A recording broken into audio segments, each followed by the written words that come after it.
Hi, class. I'm working on a demonstration of the copying an old master drawing in ink. The work I chose was by Vincent van Gogh. It most likely was done with a bamboo quill.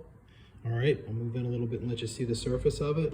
And one of the questions I've been asked a lot was, what do you mean by setting up a key of the marks?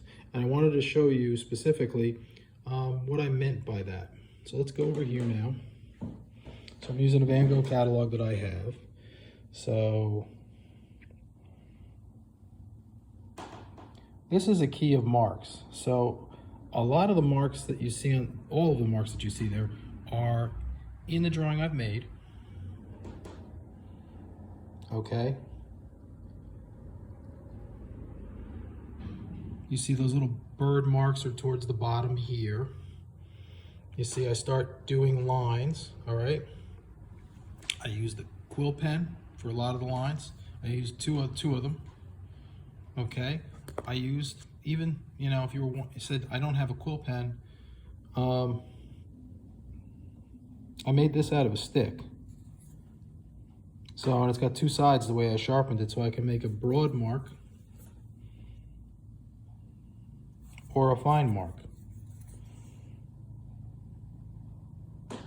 Okay, here's even a bigger stick that I have that I made a little stub out of that I wanted to do, really wide drags. In fact, that might be how I made that one. It's about that width. All right, so I sharpened it with my X-Acto. All right, I made my original drawing with a pencil. I used a light pencil, a 4H.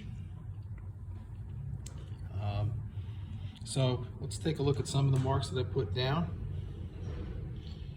And if you look carefully, all of those marks, as I went along, I made copies of them.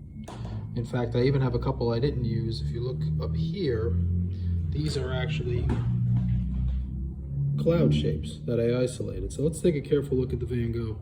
I see that little nubby hatch mark.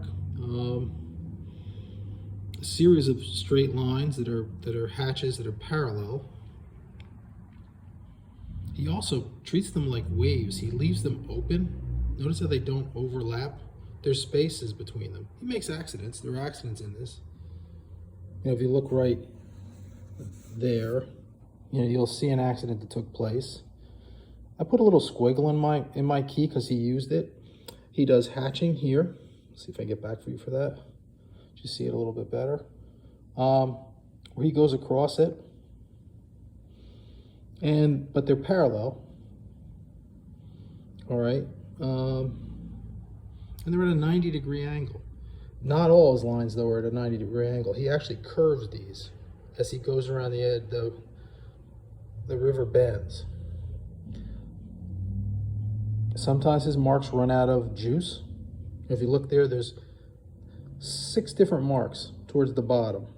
They go from black to light gray, and that's just basically him making the mark with the same tool until he ran out of ink. In fact, you see that a lot in his work. He uses dots. The dots are an interesting choice. And I love the way he renders the people. Their scale shifts. Look at how big that woman is down at the bottom, at the basket. And then you look at the character that is on the bridge. It's about half the size of that woman. So that's a look at how I would go about that. There's beautiful, sunset that he's going to have in the background of that too. And you also notice that here,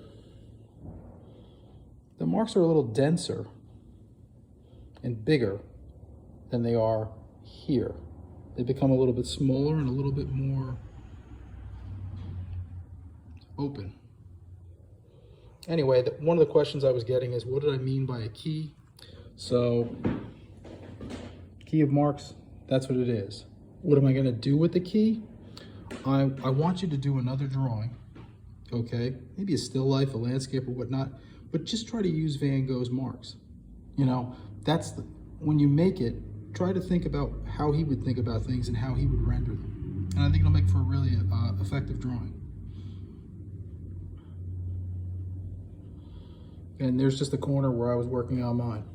just gathering information for you today. Is it an exact representation? No, I didn't intend it to be. It's more about just a journey through the eyes of another artist.